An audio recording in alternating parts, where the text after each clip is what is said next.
Against all these threats and challenges to life, constant progress of research in life science and tight collaboration in relevant industry chains are essential for achieving better vital quality.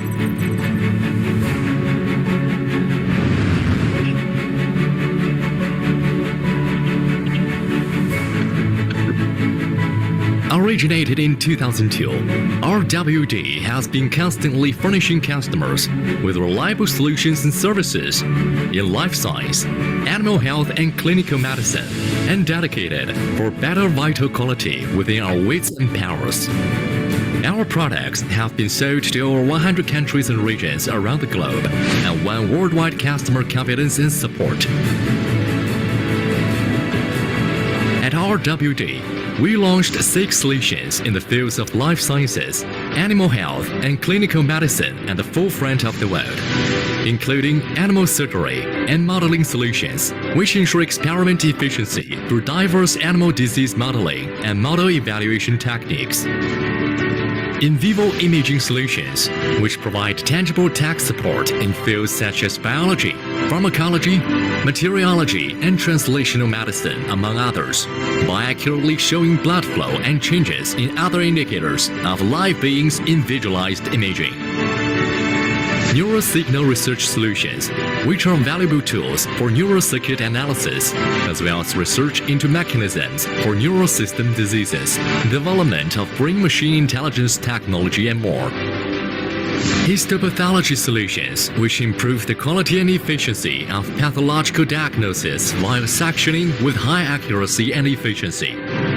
Cellular and molecular biology research solutions, which advance efficient scientific research through covering all conventional experiments, including cell separation and purification, self-culturing, self-analysis, and molecular biology. Animal diagnosis and treatment solutions, which evaluate diagnostic efficiency and treatment efficacy of surgery with anesthesia, dental services, rehabilitation, and physiotherapy, urinary system diseases, etc. And our assistants, science researchers, have published thousands of papers in a number of world-leading academic journals, including Nature and Science. On top of that, many scientific research institutions, medical institutions, and pet diagnosis and treatment centers have attained their success by leveraging our 6 solutions up to now. We will maintain cooperation and innovation with an open mind, boosting growth within many industries through joint efforts with our partners. So we've been collaborating and cooperating with RWD for quite some time now, and their self-developed products have helped us in the laboratory maintain accuracy and improve accuracy and help our efficiency. We've used everything from cryostats for sectioning various organs of the body, all the way through to stereotactic surgery solutions to deliver small amounts of virus to very minute regions of the brain. We're really happy with RWD's products, and we're really excited to see what they've got in store, their future products that they have in store for the future, and helping researchers worldwide. Mein Name ist Dr. Heinrich Kollebusch. Ich bin seit 30 Jahren praktizierender Tierarzt und seit 20 Jahren beschäftigen wir uns schwerpunktmäßig mit der Narkosetechnik in der Kleintierpraxis. Uns Tierärzte treibt das Wohlergehen unserer Patienten an, sowie die ständige Verbesserung ihrer Lebenserwartung und ihrer Lebensqualität. RWD hilft uns dabei mit hochmoderner Beatmungstechnik und ebenso modernen Lösungen für Diagnostik und Therapie. RWDs Hilfe können wir Tierärzte sicherer und effizienter operieren, aber gleichzeitig sorgt RWD auch für eine verbesserte Lebenserwartung. Das Wohlergehen unserer Patienten und die ständige Verbesserung ihrer Lebenserwartung und Lebensdauer treibt uns Tierärzte an. As a national high-tech enterprise, RWD ascribes great importance to technology research and development. Based on 4 technical platforms, including optical imaging, precision transmission, accurate temperature control, and detection of weak signal, we have a grip on leading core technologies across many fields.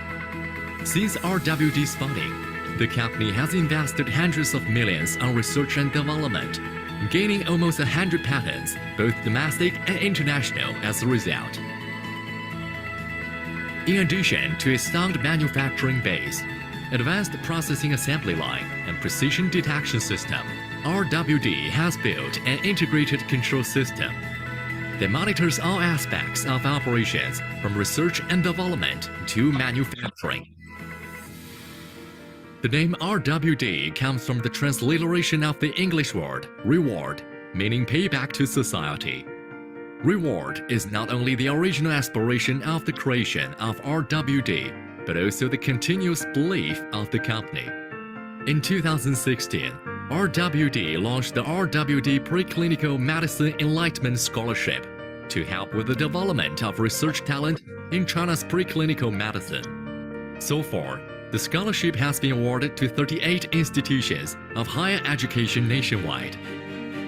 As the Vice President Unit of the Huxley Wildlife Conservation Society, RWD has donated medical equipment and supplies for wildlife relief and the conservation of the natural ecosystem. In 2020, RWD donated clinical medical supplies worth over RMB 1 million to the Giant Panda National Park to help with safeguarding our national treasure. In the future, RWD will continue to contribute its wits and powers to enhance vital quality and help global customers unlock vital mystery and safeguard vital health.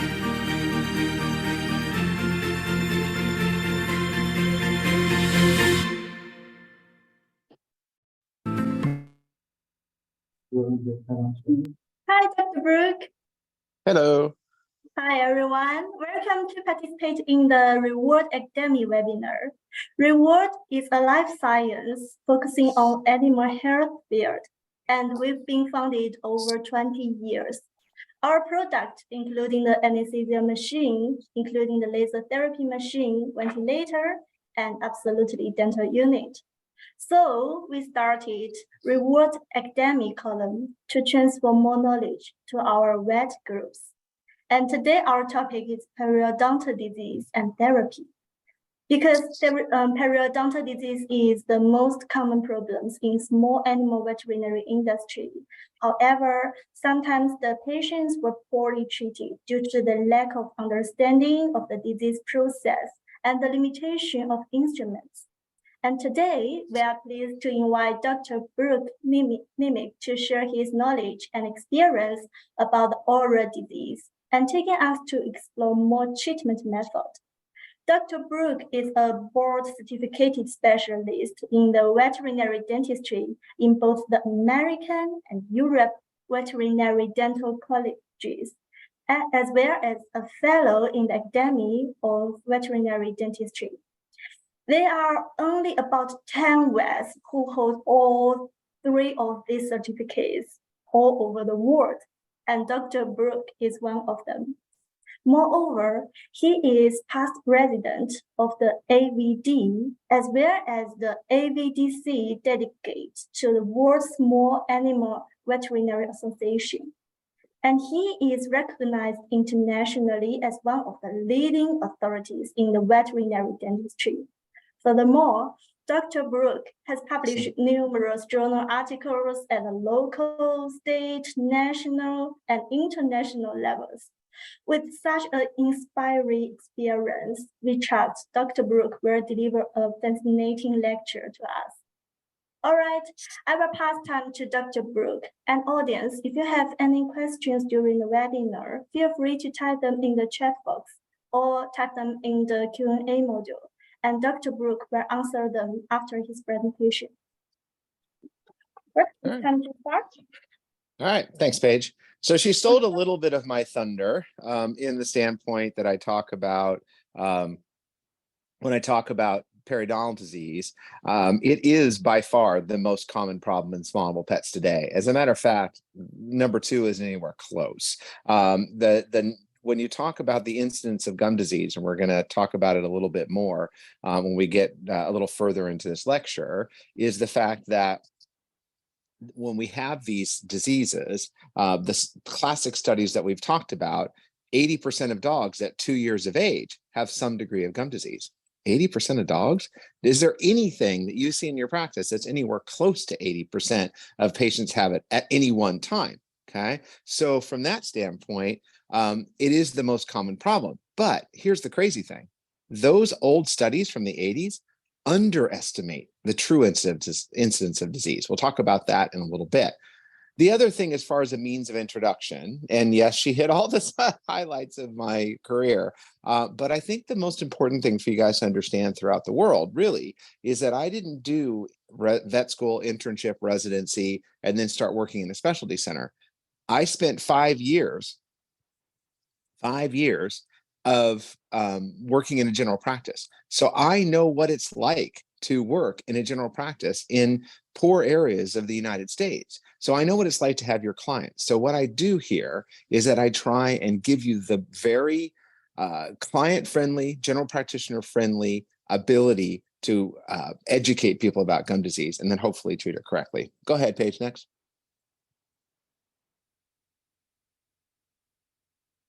Next slide, Paige. There you go. So the reason that I know so much about this is that I did literally write the book on this subject. The book in the top left corner, I wrote about 7 years ago, on veterinary periodontology. And the stuff that I learned as a board certified dentist was amazing. And that's what I tell people all the time. Most of what you were taught about gum disease is wrong. And I'm going to fix that today, hopefully. This book, and as well as the book in the far right corner, the oral pathology, those are written by or published by international publishing companies. You can order them online from anywhere, Wiley or CRC Press, or heck, if you have Amazon or Alibaba or wherever you're at, you can get those internationally. The extractions book is only available off of my website. And then down in that far left corner, that's a QR code that goes to my Instagram site. If you want to follow me on Instagram, it's just Dr. Brooke Nemec. I have a lot of quizzes and stuff like that on there as well. Next. Okay, these are normal gingival tissues. They're coral pink in color. There's no plaque. There's no calculus. There's no redness. This is what you want your animal's mouth to look like. Heck, this is what you want your mouth to look like. The problem is it took me 2 years to find this dog to put him in this lecture. Why? Because he doesn't exist in nature. And that's really sad. The vast majority of of animals out there have gum disease of some level. Yet we, as a profession, have allowed a certain amount of gum disease to be considered normal. But it's not normal. It's an infection. And we're going to get to that in a little bit. But this is what we need to start moving towards as far as an ideal for our patients to keep them nice and healthy. Because what you're going to find out is periodontal disease is a very serious problem. Next, please. Okay, this is a normal dental radiograph. You can see the bone fills up the area between the furcation there. It comes all the way up to the neck of the tooth. So this is a normal dental radiograph. We see this more often than we see no inflammation, but in and of itself, we don't see it often enough, especially with small breed dogs, as we're going to get to in a little bit. Next. Okay. Pathogenesis. Next slide. Okay. This is the most important slide of the first half of this lecture. So everyone that's out there, wake up, pay attention, because this is critical, okay? What is the cause of gum disease? It's plaque, okay? Not tartar, not calculus. We'll get to that in a minute. Plaque is the cause of gum disease. So we need to understand what plaque is before we can officially and effectively treat it. Kind of like the old saying, understand your enemy before you can defeat him. So what is plaque? Plaque is a biofilm. What's a biofilm? A biofilm is a layer of bacteria on a surface. And biofilms are everywhere. There's a biofilm on my phone that I'm holding on to. There's a biofilm on the table in front of you. There's a biofilm on all of our skin. Biofilms are not necessarily bad. And the vast majority of living creatures, bacteria, live in a biofilm. The problem is when it's allowed to get built up, like on teeth that are non-shedding, that's when they become pathogenic, okay? So a biofilm is a layer of bacteria on a surface. It is almost all bacteria. They ultracentrifuge plaque to get more bacteria into it. They couldn't. It's all bacteria. So if you guys got up this morning and you scraped your teeth like that and you got that white creamy stuff on your fingernail, or if you flossed your teeth and you got that cream cheese on your floss, do you know what that is? It's bacteria. That's all it is. Eventually, it becomes calcified by the minerals in saliva to become calculus or tartar. What's that? Calcified bacteria. Okay. So the big important point of this is that plaque forms on teeth in 24 hours. You guys tomorrow are going to go out and do the most beautiful job cleaning these animals' teeth. They're going to sparkle. They literally should be so clean you could eat off of them when you're done. The problem is the next day they're coated in plaque. In just 3 days, in just 3 days, it's already starting to become calculus, and in 2 weeks, gingivitis has started again. Okay, what does that mean? If you're doing annual cleanings on your patients, but you're not doing any type of home care, those pets are infected 50 weeks a year. It's not good care. Okay. Okay. Next slide, please. Okay. So one of the important things to talk about is that we all know that that periodontal disease is a bacterial infection. It is. It's caused by bacteria. But here's the two critical points to remember, because everyone wants to use antibiotics to treat. Okay. Everyone wants to use antibiotics. Okay. Plain and simple, you can't use antibiotics to treat periodontal disease for 2 reasons. Number one, the bacteria that cause periodontal disease are bacteria that are normal inhabitants of the oral cavity that are just allowed to be built up. It's not like if you have a urinary tract infection and it's a E. coli or a Pasteurella or some bacteria that got into the bladder, or a pneumonia where a bacteria that doesn't belong in the lungs got in the lungs. You treat them with antibiotics and it's gone. The problem is when you treat periodontal disease with antibiotics, it does kill the bacteria for now, but then unfortunately those bacteria are still there, and as soon as the antibiotics are gone, they come right back. So you cannot treat it. Everyone wants to stop using antibiotics. We'll get to that in a little bit. The other reason why you can't use antibiotics to treat oral infections is because if you look at that slide, they are 1,000 to 1,500 times more resistant to antibiotics. Why? Because in a slime layer, the bacteria protect themselves. So if you take a singular bacteria and you put it into a plaque biofilm, it becomes much more resistant because they can defend each other. It's called quorum sensing and all this kind of stuff, but it really decreases the ability for the antibiotics to get into that plaque biofilm and kill them. I call it a bacterial fortress. Okay. Oh, well, I want to use this rinse. Well, the problem is with rinses and water additives, some of them may work, but it's 500,000 times more resistant than that singular bacteria. So how do you treat periodontal disease? This is the key: mechanical removal, brushing, scaling, extraction at the end. We'll talk about that. That's how you treat gum disease. Next, please. Okay. Another thing that needs to be taught, and if you read human periodontal textbooks, they are dedicated chapters, not just a sentence or a paragraph. There are chapters donated to smooth root surfaces and restorative dentistry in human textbooks for periodontal. Why? Because human dentists know that if you don't have smooth tooth surfaces, you're going to get way worse plaque and calculus. And the way I explain it is if you have a glass wall and you throw some rice against the glass wall, most of that rice is going to slide right down the glass wall. But if you have a textured surface and you throw that same rice against it, what's going to happen, or oatmeal or whatever, it's going to stick. So if you have a roughened tooth surface, it's going to cause increased plaque and calculus and hasten periodontal disease. So as part of your complete periodontal care, you should be smooth tooth surfaces. So there are some things that are really common, some things that are less common, but the 2 most common things that I find that cause roughened tooth surfaces in general practice, especially in dogs, are enamel hypocalcification and uncomplicated crown fractures. Go to the next slide, please. This on the top left is an uncomplicated crown fracture. This means when you talk about crown fractures, tooth fractures, complicated means that the root canal is directly exposed. So you can see the pink or the brown or the black. An uncomplicated crown fracture does not mean there's no complications. It just means that it's not directly exposed. So you see that little blue arrow, it's pointing towards an area of tooth that's been lost. First of all, that does hurt and can be infected, and in my mind needs to be treated from an endodontic or root canal problem, okay, or restorative dentistry problem. We could talk about that in a later lecture if they want. But what's happening, if you see how dirty that tooth is and how you're already getting gingivitis on it, because you can see those white arrows, but the teeth on either side are clean. Why? Because that tooth is a rougher tooth surface, picking up plaque and calculus faster. The one on the bottom right is a 10-month-old dog with enamel hypocalcification. Look at how bad those teeth look. Again, just because they're rougher, they're getting way more gum disease. So you need to treat it. How do you treat it? Restorative dentistry. It's actually fairly simple to do. Next slide.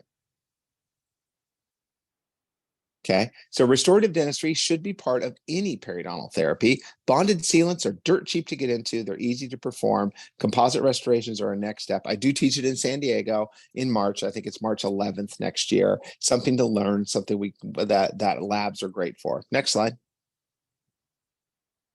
So here's just an example of what you can do with the restoration. Again, on the top left is a pre-op picture of a dog that has hypoplasia, that's 10 months old and has horrific disease and all that tartar, and it's all rough. And all of that dark area on those teeth is all painful, like a cavity. We smooth it all out, put a sealant on, and it looks like this, almost as good as new. It's never going to be quite as smooth as nature intended it to be, but it's going to be a lot better. The dog's going to be non-painful, and gum disease is going to be decreased. Next slide. Other things that can cause gum disease, gingival enlargement in boxers especially, crowding in pugs and any small brachycephalics like Frenchies. Go ahead and go to the next slide. So here on the top right is a French bulldog, and you can see how those teeth are crammed together. He's only about 3 years old. He was in for that fractured upper fourth, but he's got a 10-millimeter pocket between those teeth. So when you see this crowding, the current recommendation is to extract one of those non-strategic teeth. I'd take out that third premolar, so it creates room between the second premolar and the fourth premolar. And then on the bottom, you can see that gingival enlargement that creates what's called a pseudo pocket, allowing periodontal disease to get in there and cause disease faster and faster and faster. So that should be trimmed down. Okay, next. Okay, supragingival plaque. This is the initial plaque formed above the gum line. Okay, once it gets into calculus, it can get really thick and nasty. But see that red down there? Everything that you can see on the surface of the tooth does nothing to this patient. So everything you can see on that slide on the bottom left, everything you can see, it doesn't do anything. They did a study with people whose mouths look like this, and yes, it happens, where they cleaned the surface of the tooth, left everything at and below the gum line. 0 resolution of disease. Vice versa, they cleaned everything up underneath the gum, left all that nastiness on the surface, 100% resolution of disease. Now, does the surface of the teeth need to be cleaned? Absolutely. Absolutely they do. But here's the thing. This is probably the most important point of this entire slide, or this entire lecture. Until you're cleaning up underneath the gum, you're not doing anything medically for this patient. That's why I talk about not all plaque is created equal. Supragingival plaque, like our little friend in the bottom right corner, not all plaque is bad. It's the stuff up underneath the gum that causes the problem. Next slide. Okay, subgingival plaque. The subgingival plaque is where we start causing inflammation, where we start causing issues to go on down there. When you get up underneath the gum, the bacteria changes from aerobic to anaerobic. And it's the anaerobic bacteria that create the smell, the infection, and create the bone loss. So you've got to clean under the gum. Next slide, please.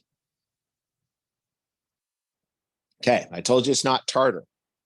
Gingivitis and periodontal disease are typically associated with calculus, but not always.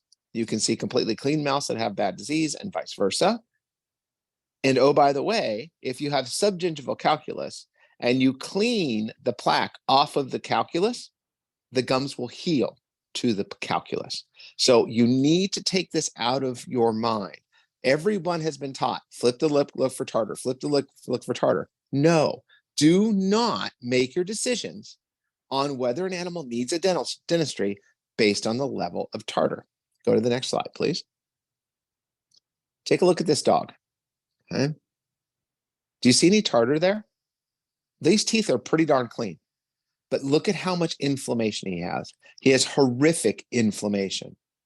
If you would have determined your level of disease and need for cleaning based on tartar, you wouldn't recommend a cleaning on this dog, but he absolutely needs one. Next slide. Vice versa, look at this cat. Do you see any gingivitis there? No. He's got horrific, and I mean horrific tartar. He's got a huge iceberg of tartar running down his cheek, but no inflammation. Does this cat need a cleaning? Absolutely, but not as much as that dog does. So you need to forget about tartar, start looking at gingival inflammation. And oh, by the way, in mine and almost every veterinary dentist's opinion out there, animals need their teeth cleaned every year, regardless of what it looks like. I don't care what it looks like. You cannot do a complete oral exam on an awake patient.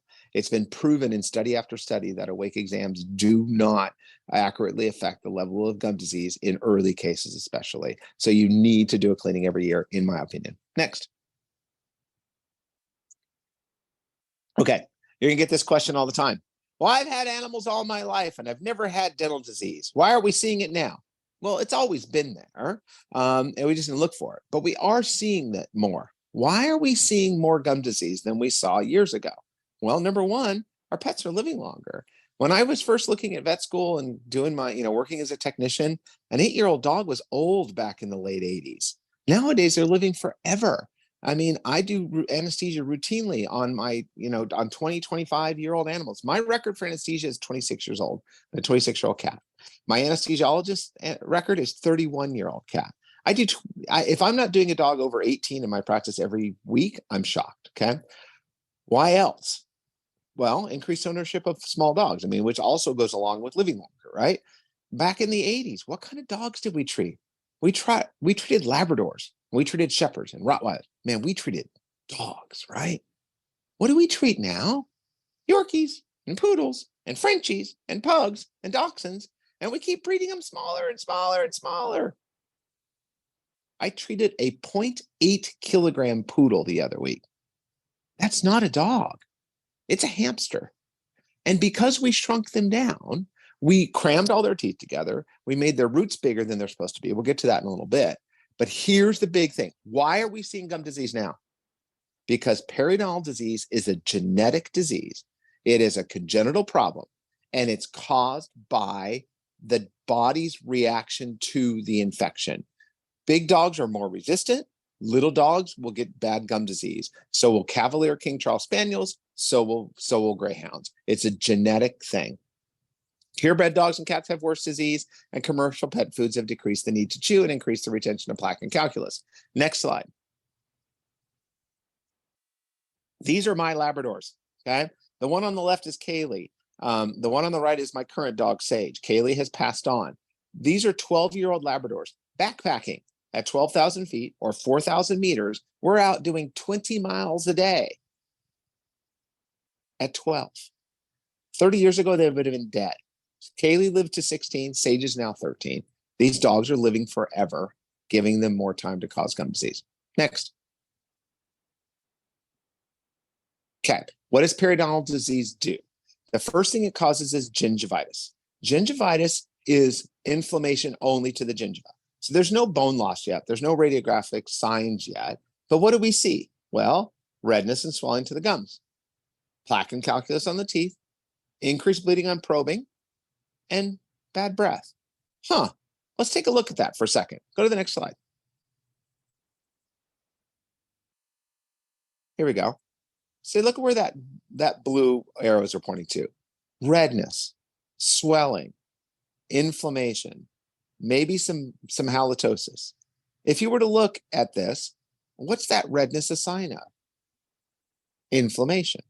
What's that a sign of? Infection. This dog in front of you is infected. This dog that you're seeing is dying a little bit every day because of gum disease. We'll get to that in a minute. But here's the problem. The vast majority of veterinarians would look at this dog and go, meh, it's not that bad. Let's wait till February. We're having a special. or let's wait till there's a lump that needs to be removed, right? Wrong. This dog needs treatment today. We cannot anymore allow this to be considered okay, because what's going to happen if we don't treat it? It's going to get worse. And then what's going to happen? Well, more infection, more inflammation, maybe an abscess, but eventually you're going to have to do what? Extract the tooth. Okay? Why?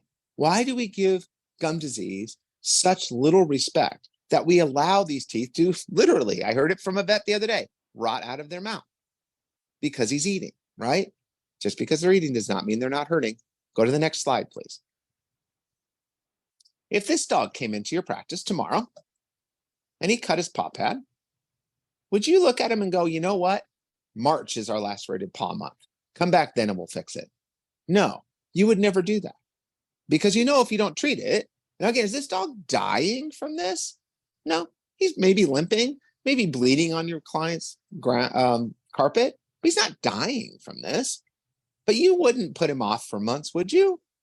Because you know if you don't, what's going to happen? Next slide. It's going to get infected, right? And you may end up with something like this, and now you have to amputate that leg because you didn't treat it before, which is the same thing we do every single day with dentistry. We ignore it. We don't recommend any treatment because it's not bothering the dog until we have to extract it. In my opinion, an extraction is an amputation of a finger. It is, because that's what a dog uses for his mouth. For his fingers are his teeth, because his mouth or his hands. Some veterinary dentists call it euthanasia, killing the tooth, because you are. And it was all preventable. We'll get there in a minute. Next slide. So here's another thing you were taught about dentistry, which is wrong. First sign of gingivitis is redness of the gums. No, it is not. The first sign of gingivitis is bleeding upon probing or brushing. Okay. So if you've ever flossed your teeth at night and spit blood into your sink, you have gingivitis. You do. Okay. So that's the thing, is that if we're using the oral exam to determine the level of disease, it's underestimated. Go to the next slide. Here's an example. This dog's teeth look pretty good, right? I don't see any plaque. I don't see calculus. I don't see any redness. If you look back in that black right area, you can see on the inside there's some tartar. That's why the anesthetized exam is so important. But when you probe this dog, go ahead, next slide. Look at how much blood is coming out.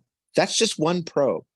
This dog is horrifically infected, horrifically inflamed. But you never would have known it without anesthesia and probing. That is why I told you at the beginning, 80% of dogs were found to have gum disease in the study from the 80s. Yes, that is 100% true. These dogs had gum disease that could be seen, but here's the problem. Number one, a 1980s model of dog was a big dog, less gum disease. And number two, that was an awake exam. Using current technologies and using an anesthetized exam, here's the thing. 90% of dogs at 1 year of age have gum disease. 90% at 1 year of age. 30% of dogs under 5 kilos have bone loss at 1 year of age. Periodontal disease is not an old dog thing. It's a young dog thing. These animals get disease like that, and you need to start treating them early. What does this mean?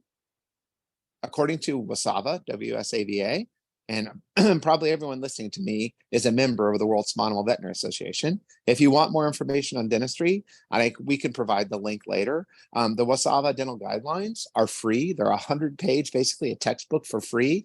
A lot of them have been translated. I know they've been translated into Mandarin, and they're all on the website for free for you guys. But here's the thing, WSAVA and the American Animal Hospital Association, all dogs under 10 pounds need their first dentistry before a year of age, 9 to 12 months of age. And I know that's shocking, and I know your clients don't want to hear it, but it's true. Because if you don't treat it, it's just going to get worse. And then you're going to have to end up with infection. It's not your fault that they decided to buy a little Yorkie multi-poo that's 2 kilograms. You need to educate them. Next slide, please. So if we don't treat gingivitis, it's going to proceed into periodontitis. Periodontitis is inflammation to the deeper supporting structures of the teeth, and now we're starting to get bone loss. Okay, we're going to get recession, we're going to get pockets. And this is what I like to tell people. Periodontal disease is 100% preventable, 100%. You clean the teeth every 6 to 9 months, you brush the teeth every day or do some kind of home care, these animals are never going to get gum disease. I mean, some of them are going to be just so prone they are, but it's 0% treatable. You have to do a better job with taking care of these patients early. Next slide. So now if we didn't treat the gingivitis because it wasn't bad enough yet, now we've got a little bit of recession. You can see the pockets there on the bottom right. That's where the bone loss is. That's about a 5-6 millimeter pocket. The green is pointing out some subgingival tartar that needs to be cleaned up. But we can work with these teeth. I mean, I'd probably extract that 3rd premolar, but the 4th premolar's got early periodontal or early furcation. We could probably fix that. The problem is this isn't where most of my patients come see me. Go to the next slide. This is. So now we've got horrific infection, pus coming out, all the teeth are loose. You got 90% bone loss on those lower premolars. They all need to be extracted. And this dog has had severe infection for a long time. So they need to be treated. They absolutely need to be treated. Prevention, prevention, prevention. You need to extract all these teeth. It's the only option to get rid of all that infection. Next slide. Okay, so there are systemic consequences and regional consequences. Every veterinary dentist believes in the regional consequences. Not everyone believes in the systemic consequences, but almost everyone's coming on board now. I'll talk to you about why I believe in it and whether you guys should or should not. But everyone believes in the local consequences, because here's the problem, and this is why it's such a challenge for you to get your clients to say yes to dentistry. Everyone's opinion about the worst case scenario of gum disease is bad breath and tooth loss. If that's what you're telling your clients, oh, if we don't take care of the teeth, they're going to be extracted, your clients are going, who cares? These are the things, especially with small breed dogs, that we need to talk about. Oronasal fistulas, class 2 perioendo lesions, eye issues, jaw fractures, an increased risk of oral cancer, and osteomyelitis. These are all things that are happening within the oral cavity secondary to periodontal disease on a regular basis. Next. So this is an oronasal fistula, okay? There's a hole between the oral cavity and the nasal cavity now, and every time this dog eats or drinks, everything goes up into his nose, causing a chronic infection. Remember, the rest of the mouth is looking good. Especially in dachshunds, especially small breed dogs, but especially dachshunds, they get really bad gum disease on the inside surface of that upper canine. So you need to treat this. Next slide. This is what it looks like after upper canine's been extracted, if it's not closed correctly. If you guys are having problems closing this, I would strongly recommend taking a hands-on laboratory. They teach it all, they're taught all over the world. Maybe I'll do a webinar in the future about it. It's much better to learn by doing a class. So you just have to do something called fenestrating the periosteum. Next slide. Okay, treatment, once it goes into the nose, the only option you have is to make a flap and close it. I prefer minimally invasive surgery techniques. I'll talk about at the end of the lecture, but you've got to make a flap and close it with no tension. Next slide.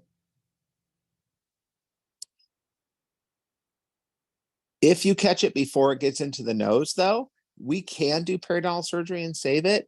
It doesn't work in all instances, but it is a problem that we can treat. But if you guys don't know how to do guided tissue regeneration, you got a 10 millimeter pocket, that tooth should be extracted. We'll talk about that in a little bit. Next slide. Okay, what else could periodontal disease cause? Well, eye loss. Why? Because the tooth roots of the upper 4th premolar and the molar teeth are right below the eyeball, especially in small brachiocephalics like pugs and bulldogs. When you go into, someone's going to go, what suture material? I'll pop in really quick. I'll answer this at the end as well. Personally, Dr. Nemec uses gut. That's all I use. I use chromic cat gut, 3.0 in dogs, 4.0 in cats. Most veterinary dentists don't use it. They use monocryl, and that's fine. I just find that monocryl's in there way too long, in Brooke's opinion, okay? I really like gut. So go to the next slide. Okay, so take a look at this dog on the top right. That's not an abscess. That is what's called vitreous humor pouring out of this dog's eye. This dog's eye popped, just like our little friend at the bottom. What happened? See the picture on the top right? That's a dental X-ray of the of the upper first molar, and you can see that big periapical lucency there, and you can see the zygomatic arch running across that. This dog had a chronically infected upper first molar. Eventually, it got so bad the eye popped. When I talked to an ophthalmologist about this, they said that by far and away, the #1 cause of orbital issues in dogs is dental. Okay, next slide. Okay, this is what's called a class 2 perioendo lesion. This is where the tooth gets infected when the bacteria get all the way down. So you can see the big pocket on the distal root of that upper first molar. The infection ate all the way down to the bottom of the tooth, got in, killed the tooth, got into it, just like a broken tooth. Like if a tooth's broken, the bacteria get in from the oral cavity. In this situation, the infection has come all the way down to what used to be the blood supply. So the bacteria gets in through what used to be the blood supply and kills the tooth. And you can see the infection on the mesial root. So it can cause abscess teeth as well. I mean, this tooth isn't truly abscess, but it is infected. Next slide. Okay, so this is a case. This is why dental x-rays are so critical. One of the first reasons. I mean, I'll show you some other slides too, but you've got to have x-rays, because if you didn't have an x-ray to tell you what this jaw looked like, you would probably have broken the jaw taking out that lower first molar. I certainly would have. You still might, but at least you have legal and medical reasons as to why the jaw broke. So you can see on the bottom right of that, or bottom left of that x-ray, that little black area. That's called a fibrous union. So it's not broken yet, but it wants to break. And then you can see that there's nothing holding on to that distal root. The front root, the mesial root, there's the only thing holding the jaw together really is the area up where the furcation is. So taking this tooth out is really scary. So unfortunately, in most of the world, that's your only option. And you've got to take it out, because if you don't, the jaw's going to break anyway.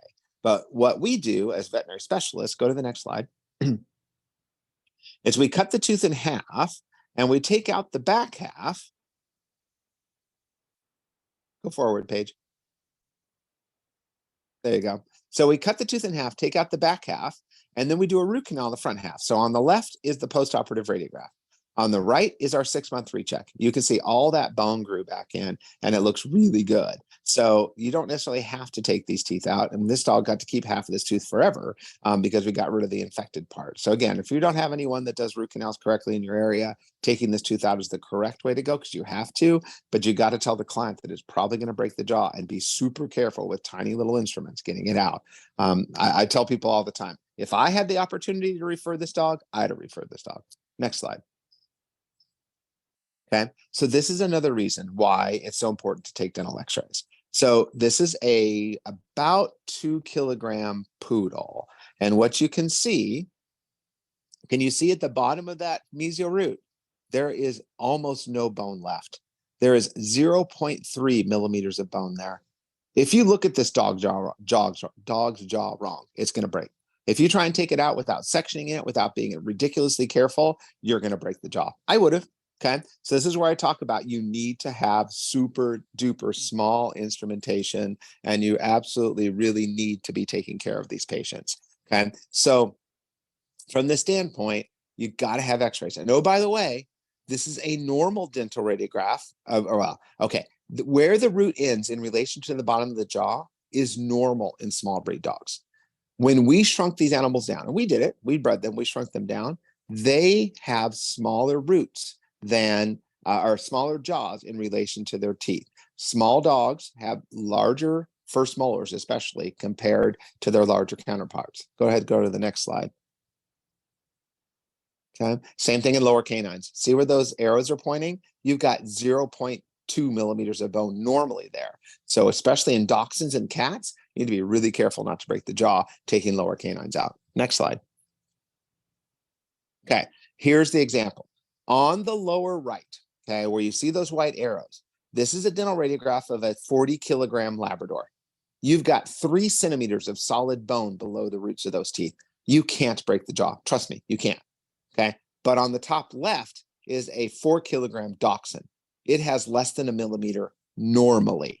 So you've always got to be careful taking out the lower first molar of a dog under, say, 3 kilos. What I tell people all the time, if you have to take out the lower first molar of a dog over, say, 10 kilos, don't worry about it. You're not going to break the jaw. But if you have to take out the lower first molar of a dog under 5 kilos, be afraid. And if you have to take out the lower first molar of a dog under 2 kilos, be very afraid, because they usually have bone loss on top of it from periodontal disease, and there's no bone left there. So you got to be really careful. Next slide. Speaking of which, this is a pathologic fracture. So the bone weakened, and then the dog broke its jaw. Usually this is a dog fight or falling off the couch or stairs. Usually it's minimal trauma in an older to small breed dog. So if you have an older to small breed dog that has a questionable history of trauma, like not hit by a car or a baseball bat or something like that, it's something that just happened when that is minor trauma, and the dog's not acting super painful, think pathologic. Okay. And especially if it's around the lower canine, but it's specifically around the lower first molar. Okay. Next slide. The reason it's important to know about pathologic fractures is that they will not, okay, they will not heal with that infected tooth root in there. That infected tooth root is a nidus of infection, and it will not heal if you leave those tooth roots in. So these are older pictures. Surgeons used to not know about this. They're learning about it now. So this is less of a problem now. But the one on the left is the 7th plate put on by a board certified surgeon. And the one on the right is the 3rd KE, again, put on by a boarded surgeon. And the reason it didn't work was not because they didn't do the surgery correctly. It's because they left in the infected root. So you've got to have a suspicion for it. You've got to have dental x-rays, which will allow it to heal once you take the roots out. Next.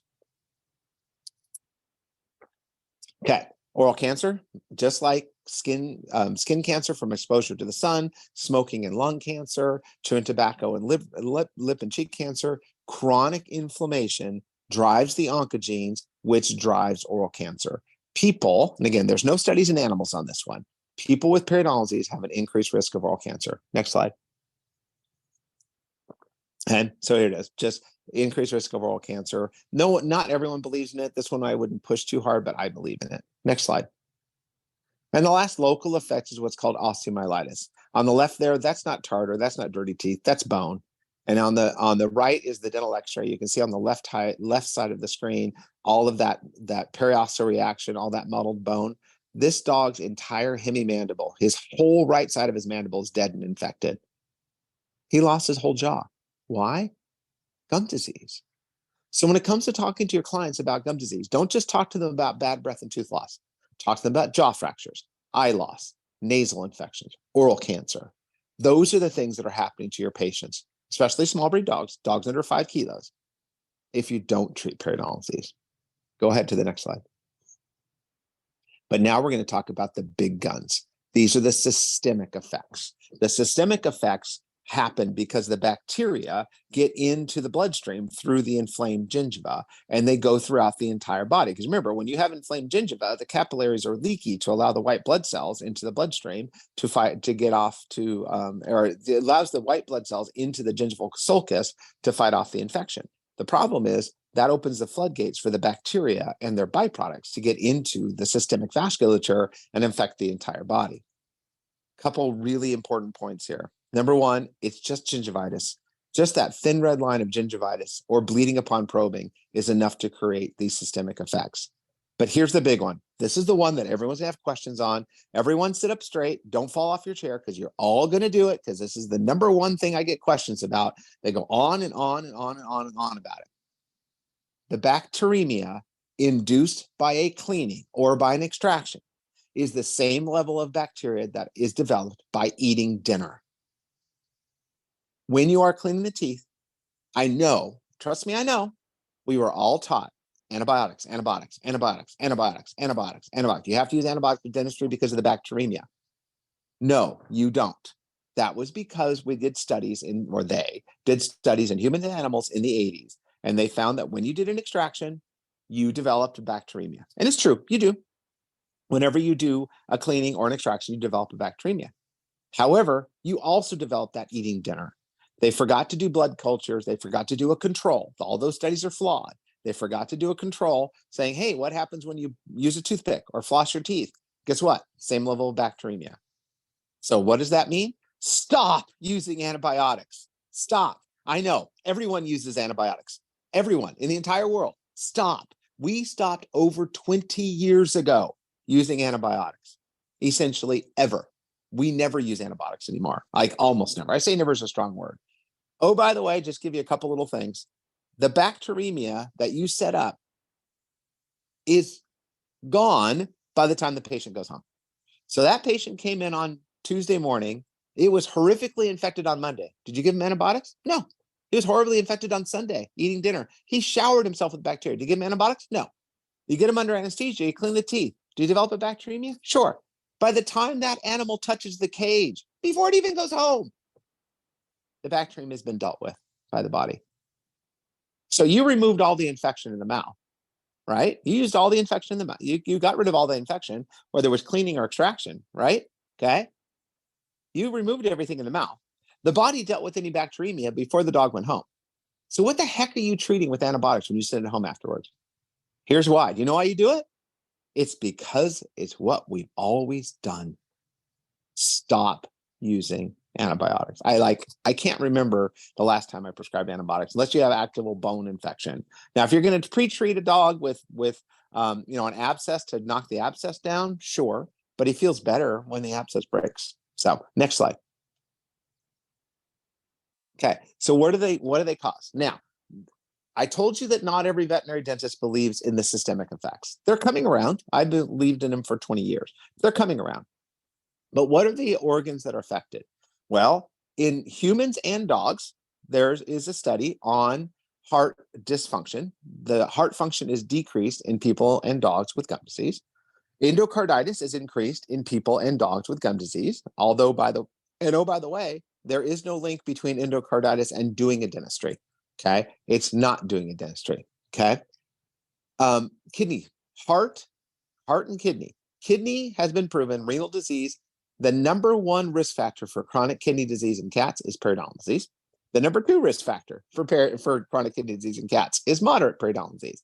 So people, dogs, and cats all have renal disease as a consequence. Humans and dogs, liver disease. Chronic inflammatory markers, specifically C-reactive protein in humans and dogs. And in humans and dogs, Alzheimer's and cognitive dysfunction. It has been shown that canine cognitive dysfunction is correlated to bad periodontal disease. Next slide. In humans, go to the next slide, Paige. Okay, in humans, arthritis, especially rheumatoid arthritis.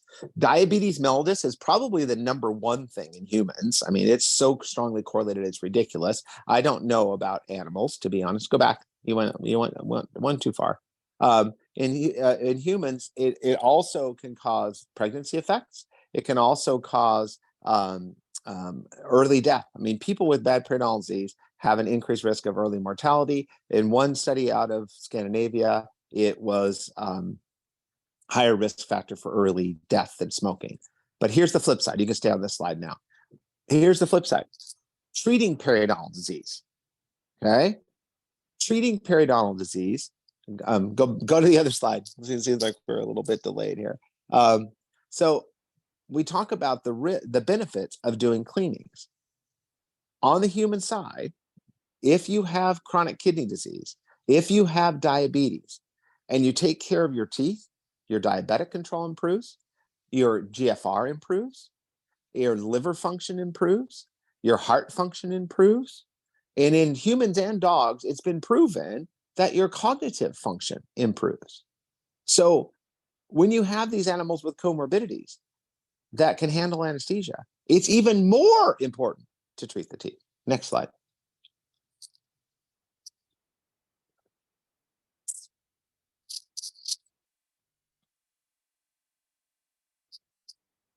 Come on, baby.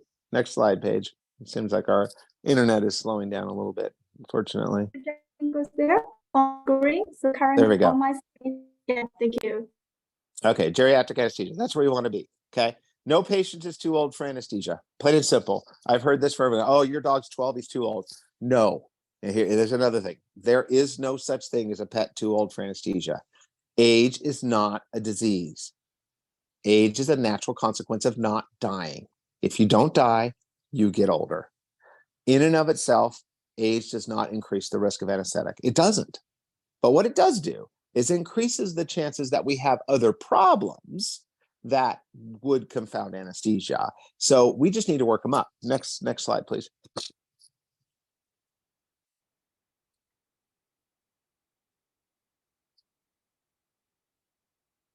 So I'm just going to talk, and hopefully the next slide comes up. So basically, you just do have to work these patients up. You need to get blood work on them. Definitely need to listen to their chest. If they're older patients, if they have heart murmurs, then they should definitely get an ECG done. And definitely, I like chest X-rays if there's anything wrong. And then based on this, if everything is normal on this, there is no increase in risk. End of story. There isn't. I mean, maybe this much, but there's not really any increase of anesthetic issues. So you absolutely need to work them up. And if they're safe, I don't care if the dog's 20. I'm going to still do them. Okay, next slide. We're getting close to being done. The internet would be a little bit happier. We'd be working a little better. So you need to establish a baseline. And if a pet's got a creatinine that's just over high normal, I don't really care. It doesn't increase the chances of anesthesia problems. You just need to monitor the blood pressure well. Even pets with moderate derangements, again, because we're better veterinarians, because we have better treatments. I mean, look at Pimobendin. I mean, 15 years ago, pre-Pimobendin, if you had a dog that was in heart failure, it was going to live for another couple months, and that's it. Now with Pimobendin, he's going to live for a couple years. So you can't stop treating the teeth. You have to treat it as long as they are a reasonable anesthetic candidate. Next slide.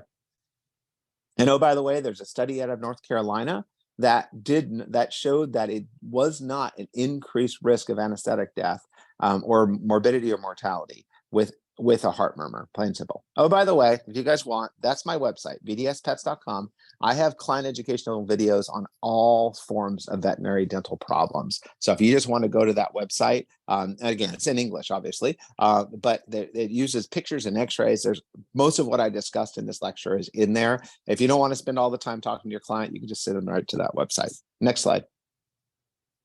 Okay, so we're going to spend the last few minutes of this lecture talking about how do we treat gum disease. Okay, so how do we treat gum disease? So home care is a critical part of periodontal therapy. We already talked about this: plaque forms in 24 hours, calculus in 3 days, gingivitis in 2 weeks. So home care is absolutely critical.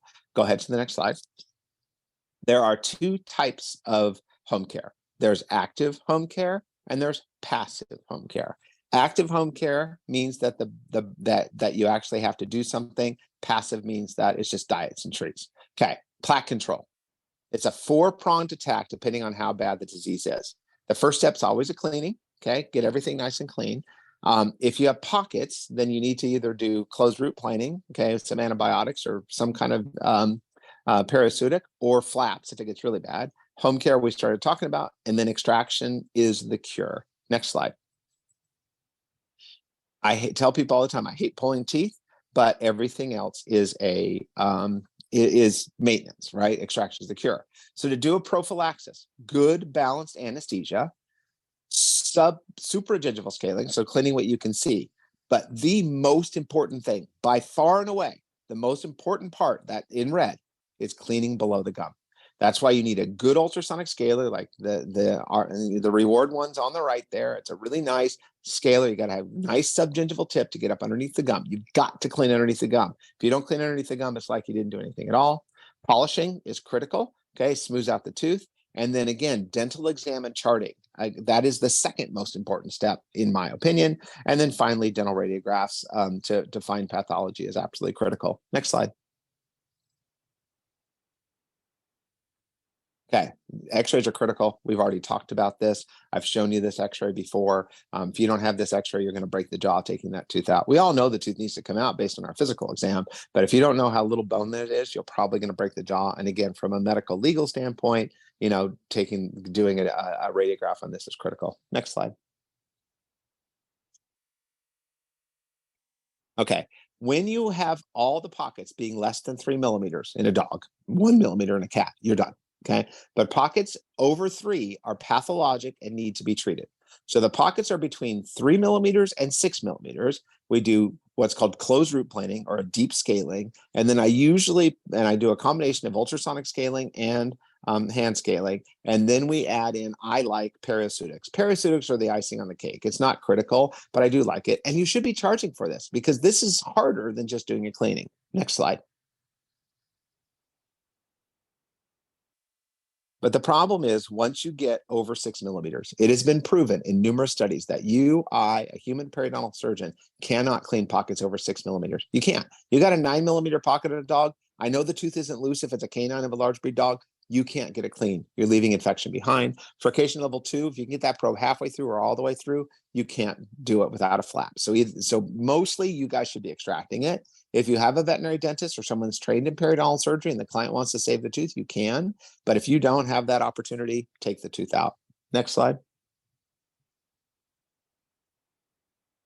So I'm just going to give you some examples. So here's a 9 millimeter pocket on the inside of an upper canine on a dog. My technician and my resident cleaned it closed. Okay, didn't make an incision at the beginning. Did a really good job cleaning the first 6 millimeters. But when I made that flap, can you see down at the bottom of that pocket, there's tartar down there? You can't effectively clean that tooth. So if you left that tooth with just closed replaning, you're leaving infection behind. And yes, those old days of if it ain't loose, don't pull it. No, you've got to be taking these teeth out because if you don't, you're leaving infection behind. Next slide. And it's the same exact thing with furcation exposure. Well, if you have furcation 2, you can see on the top left, you're not getting that area clean. You just can't do it. Some of the ultrasonics can now, but in general, you're leaving infection behind. So again, we've got to be a lot more aggressive with extractions with these teeth, unless we can do perio surgery. Next slide. Okay. Home care, like I said, critical. Active is doing something, passive is not. Active is always going to be the gold standard. Next slide. Brushing teeth is not rocket science. It's just using a child's soft toothbrush usually, or veterinary. It doesn't really matter. You cannot, I think I saw a question, you cannot use human toothpaste because there's detergents in it, there's fluoride in it a lot of times, and dogs will swallow it. You don't necessarily have to use any toothpaste, but the Veerback product actually has been shown to help in and of itself. I don't care what kind of toothpaste you use, to be honest. I said the Veerback product in here, and you don't have to use anything, but it does help. Just try and, the more you can do, this is what my hygienist says, the more you do, the less I have to do. Next slide. Passive home care, the problem with active home care is that clients need to do it. They need to do it on a regular basis, and that's really hard. Most clients are lazy. Only 1% of clients brush their patients every day, and less than 50% of well-motivated clients are brushing after 6 months. So they just stop. It's got to be done. So passive home care is really the way to go for most clients. Go ahead. Next slide. The problem is the vast majority of home care products out there haven't been proven to do anything. Most of them are worthless, in my opinion. So if you're going to recommend a product to your client, either they should have published peer-reviewed studies, in my opinion, that's the best, or the Veterinary Oral Health Council, the VOHC, will give you an idea that the product actually works. Go to the next slide. The problem is that when you look at, go to the next slide. When you look at it, the problem is just because they decrease plaque and calculus doesn't tell you where it decreases plaque and calculus. Because if you're just doing it at the cusp tip and you're not getting down to the gum line, again, you're not doing anything medical. So you've got to have specialized treats and diets. Go to the next slide. I mean, I hope that these videos run. So dental diets, okay. Typical dental diets are like a meteor. When they hit, they shatter, and they do a really good job on the surface of the tooth, but they don't get down to the gum line, so the inflammation stays. Go to the next slide. Okay, so hopefully this will run for us. Yeah, okay, so this thing is gonna run. Yeah, so it's gonna run a little slow, I think, but this is a dental diet, okay? This is dry erase marker on the carnasials of a dog. And when you close it, see how it shatters? It doesn't really decrease the amount of tartar on these teeth. Now it does do a little bit. This would get, approval because it does decrease plaque and calculus, by 15 to 20%, which is what you need for VOHC approval. And yes, if you did a study, it would show that scientifically it does decrease plaque and calculus. But the problem is it's not getting down to the gum line. Go to the next slide.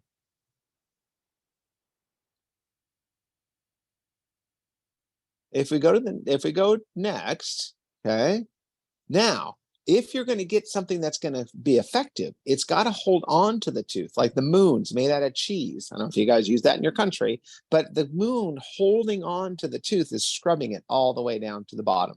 Next slide. So this is, I forget which product I'm showing you guys here. So this is the same doctor's hands. It's the same model. It's the same dry erase marker.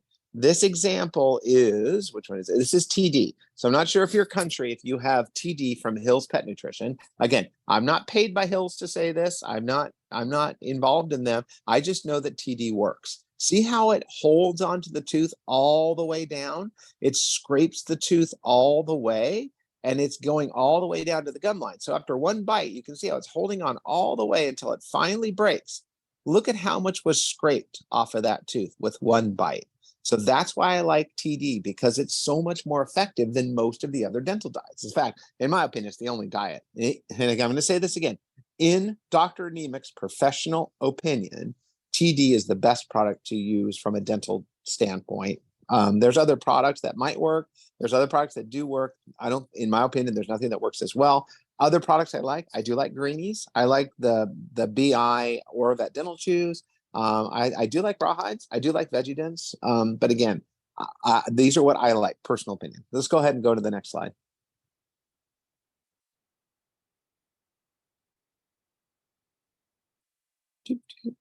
We're almost done. We're gonna get to questions here in just a second. So as soon as we get this slide off of here, the videos sometimes slow it down, but I just think there's just such a good way to educate people.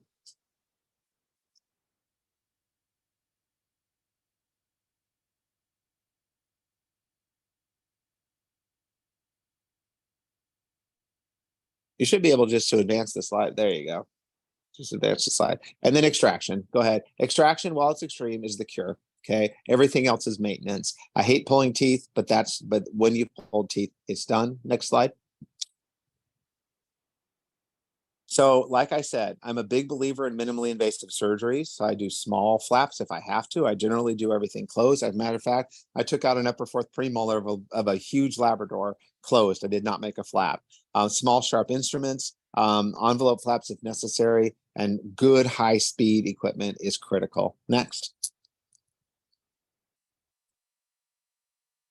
All right. So in summary, this is my training center here. This is what we do. I mean, if you're in the United States, we did the training center in San Diego, and it's level 1's in March, June, and August, and then level 2 is in March as well. So that's my Instagram. So in summary, basically, periodontal disease is the most common problem in small animal patients. It is, by far. It causes localized infection. It causes lots of problems in the mouth and regionally with jaw fractures, eye loss, nasal infections, but it also spreads systemically and causes heart, lung, liver, kidney problems, and it needs to be treated. And we need to be much more aggressive with treating it. Clients, all pets under 5 kilos should have their first dentistry before a year of age.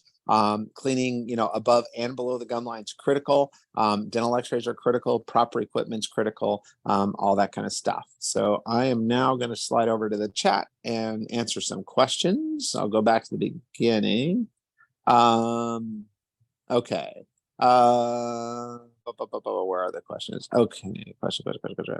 Okay, the suture. I don't remember exactly what PGLA is. If that's monocryl, I don't use PDS in the mouth. If that's what you're referring to, I think that's in there way too long.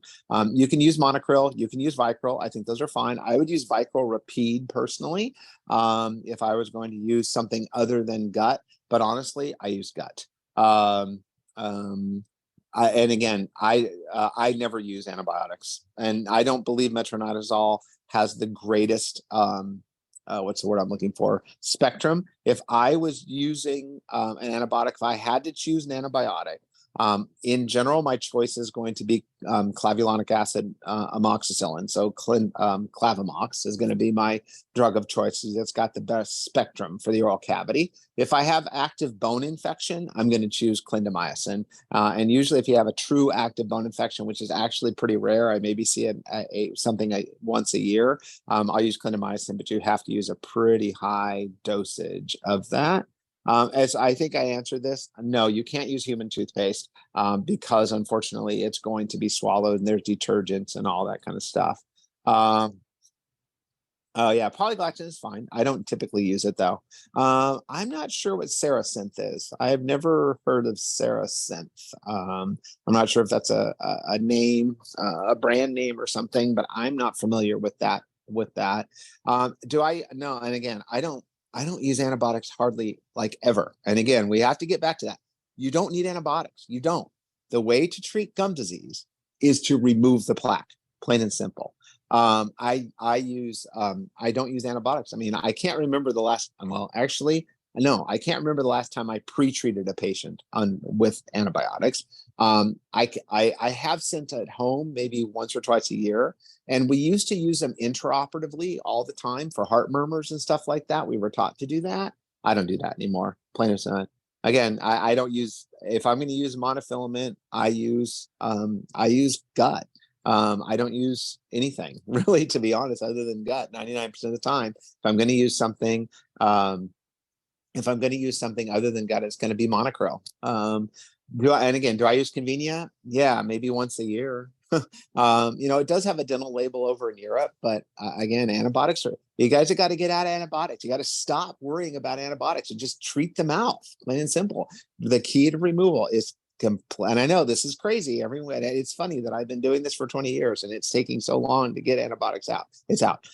Do I use nerve blocks in cats? Daily, every day, everything.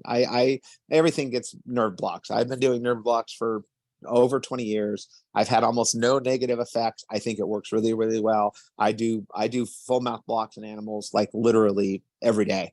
On every patient, they all get blocks. Even if I'm just doing closed root planing or a restoration, it decreases the amount of anesthesia that you need. It just makes the animals do better. It decreases wind up and all that kind of stuff. So yes, nerve blocks should be done. And again, we could do a webinar on that. I would say that for this company and for the next webinar I would probably do would either be oral pathology, extractions, or radiology.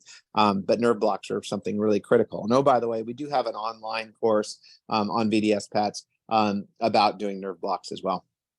The only other question I saw in here, this whole question about clean surgeries and dental procedures is very controversial. We've kind of gone back and forth on, is it okay? Is it not okay? Is it okay? Is it not okay? For a long time, it was fine. For a long time, it was, malpractice. And now it's kind of back to being somewhat accepted. This is what I would say. This is Brooke's opinion. Again, I would never enter a body cavity and a dentistry at the same time. Like I would never do a splenectomy dentistry or a spay dentistry, something like that. If there's a lump that needs to be removed, I think that's totally fine. If there's an abscess, if there's a laceration, if there's something external, let's put it that way, that needs to be done, as long as it's not massive, then I would say that's totally fine. I personally would not recommend entering a body cavity, doing a spay, splenectomy, thoracotomy, anything like that at the same time I'm doing a dentistry. And if I did, I would definitely be using antibiotics, just intraoperatively though. No, actually, I don't. I know that some veterinary dentists do recommend antibiotics because it does decrease bleeding and it does decrease the amount of inflammation. But here's the thing, that in my mind, okay, using antibiotics to decrease inflammation is, in Brooke's opinion again, okay, contraindicated. Why? The first stage of healing is granulation tissue formation. When you have inflamed tissues, those tissues are ready to heal. All the groceries, all the stuff that needs to be in that area is there. When you use antibiotics and decrease inflammation, you somewhat delay healing because now the body's got to re-inflame it. So no, I don't use antibiotics. And no, I don't use steroids. No, I would never use steroids before extraction. That in my mind is contraindicated because it decreases the healing ability and it decreases the ability to fight off infection. So in my opinion, steroids are contraindicated prior to extraction. Now, you asked about methylpred, depomedrol, not gingivitis, no, stomatitis. If you have true caudal stomatitis, where you have inflammation in the back of the mouth, not gingivitis, I would never use it for gingivitis. That's just gum disease. If you have a cat that is so painful that they're not eating, and you need to schedule it out a few weeks or a month, then yes, I would use steroids to make the cat more comfortable until we get to the procedure. The key is to intervene before the cat stops eating, and the extraction will be the treatment in my mind is to take all the teeth out. But I do use methylpred for stomatitis, not gingivitis. And NSAID steroid use before extraction, no. NSAID use before extraction is okay. The only concern that I have with using nonsteroidals before doing the extraction, and we certainly have lots of pets that are on nonsteroidals, you know, for arthritis or whatever, and we do surgery all the time, and it's not contraindicated at all. The only thing about having a nonsteroidal on board in the bloodstream before you do or during the dentistry, say, but you give it the night before, the only negative is that if you have low blood pressure under anesthesia, you can start creating kidney problems because you're not perfusing the kidneys well. It can exacerbate the kidney problems happening with the hypotension. So what we generally do is we get the patient under anesthesia, we do the work, and if we're getting kind of close to the end of getting the work done, then we give them the nonsteroidal at that point. And then by the time the nerve blocks wear off, by the time the morphine wears off, that nonsteroidal has taken effect and you've got that preemptive pain management. I don't think there's anything necessarily wrong with using a nonsteroidal pre-op because it does decrease inflammation and it's going to be blocking the windup. But my anesthesiologist does not recommend using it before. She always recommends if the animal's normotensive under anesthesia, go ahead and give it. If not, wait till the dog wakes up. And just personal preference, again, this is Dr. Nemec. In my opinion, I like Metacam, personally, meloxicam in dogs, and we've started to use Onsior in cats, and we've had really good success with it. I think that those are all the questions I have at this point. I don't see anything else coming in. But yeah, stop using antibiotics, please. And I know some people use steroids because they can't get nonsteroidals in their area. And if that's the case, then that's certainly fine.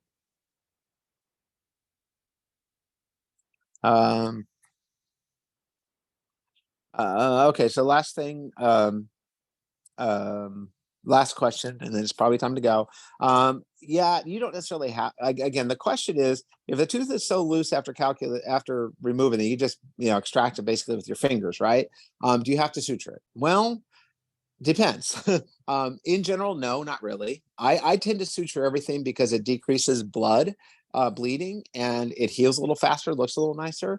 If you don't have a fistula, like if you pluck out an upper canine, you're going to have a fistula, so you have to close it. If it's a lower tooth, usually you don't have to. I still do. And then what do you do if you don't have x-rays, where either the client declines it or you just don't have it, which again is not unusual. I actually am lucky enough to never have had to practice without dental x-ray, but I know that there's places that don't have it. Be as careful as you can. I mean, again, it goes into, what is standard in your area. If you don't have x-ray, there is a really, really, really good way to fix not having dental x-ray. It's called buying one. I'm sure that RWD would be very happy to sell you one. They are, but I mean, I get it. In some areas that financially you just can't do it, it's because your clients can't do it. Be as careful as you can. Do as good of an oral exam as you can. Based on the information that I gave you today, know that if you've got to take out a lower canine or a lower first molar of a small dog or a cat, you got to worry about breaking the jaw. You've got to be careful. Small sharp instruments, just be aware that that's a problem, that's a potential problem. But again, it's life. It's not perfect. I recommend cardiac workups on all of my patients with murmurs. Not all of them get them. Again, we have to be reasonable and understand that not all clients can afford best care. And if that's the case, then that's life. But just do the best you can. Okay, doke. You're welcome. Thank you, Dr. Brooke. You're welcome. Yeah, it's a gentle reminder because I saw you have answered all the questions in the chatting box, but there are some questions in the Q&A module of the Zoom. Can you see them? Yeah, I don't see anything else. Oh, Q&A up there. I see it now. Okay. Yeah, I got it. So that was in the other thing. Do I recommend brushing teeth Brett's teeth regularly? Yes, I recommend every day, every day, a minimum of 3 times a week, but I would recommend every day, plain and simple. For cases in retained teeth, how old do you recommend the owner? Oh, retained deciduous teeth? Oh God, no, please do not wait till the teeth. God, this is a whole nother lecture about retained deciduous teeth. Retained deciduous teeth should come out as soon as the adult tooth erupts. Not even, they don't even have to be completely in. As soon as the adult teeth just starts to erupt. As soon as you can see the little tip of it coming out, that tooth is considered retained and needs to come out, like now. Please do not wait till they fall out by themselves. Full mouth extractions on feline, and it's no longer, Judith, it's no longer gingivitis stomatitis. The current terminology is caudal stomatitis, when you have inflammation in the back of the mouth. And my stance on full mouth extractions is, yep, you should do it, and you should do it as soon as possible. I do all extractions. I mean, again, I'm a specialist, so I'm fast, but I take all the teeth out, and I don't believe in caudal mouth extractions personally. I believe in full mouth extractions, and because our success rate's higher. The only other option is steroids, and I don't like doing that. Again, I think I talked about my choices of anti-inflammatory after cleaning. I like non-steroid. I like Metacam personally, and again, but Onsior in cats, but Carprofen's fine, Previcox's fine, Dermax, they're all fine. I don't know that I have experience with that particular probiotics, but on the human side, probiotics have been shown to decrease gum disease. And so I do think that that's a helpful thing. Typically, as far as sedation, and again, what we really should do is involve my anesthesiologist. They can do an anesthesia lecture for you guys, is what you probably really need. And I'd imagine she'd be willing to do that. But what we typically, for dogs, we typically pre-medicate with either hydromorphone and methadone, or methadone, hydromorphone or methadone, depending on the patient. And then that is a pre-med. And then we induce with midazolam and propofol most of the time. In cats, it's usually buprenorphine or hydromorphone. And then again, midazolam and propofol to effect. If you got a sick patient, alfaxolone is fine. Tramadol is not real great, unfortunately. And again, my opinion, most anesthesiologists' opinions, that tramadol is not a very good pain management, mostly because dogs don't have the enzyme to cleave it into its effective form. So we usually use gabapentin, either in combination with Metacam or instead of Metacam. There are so many products that are out there. I'm not going to talk about any specific products out there. Just do your research. And those are the products that I mentioned are the products that I like. And then there was one other question, dental burrs. There's so many different dental burrs out there. There's so many different options. What I typically, and it depends on what you're using it for, right? I mean, if you're doing extractions, it's one thing. If you're doing, I think it's other things. Typically, if I'm doing extractions, I'm using what's called a cross-cut taper fissure burr. Those are numbers 699, 700, 701, 702, 703. Those, the higher the number, the bigger they are. Why it starts with the 699, I have no idea. But 699, 701, 702 are typically what I'm going to use for sectioning and extractions, which is mostly what you guys are going to be using as well. Okay, how's that, Paige? Did I get through those? Thank you, Dr. Every time you said next page, I think it's time for me to be cut off.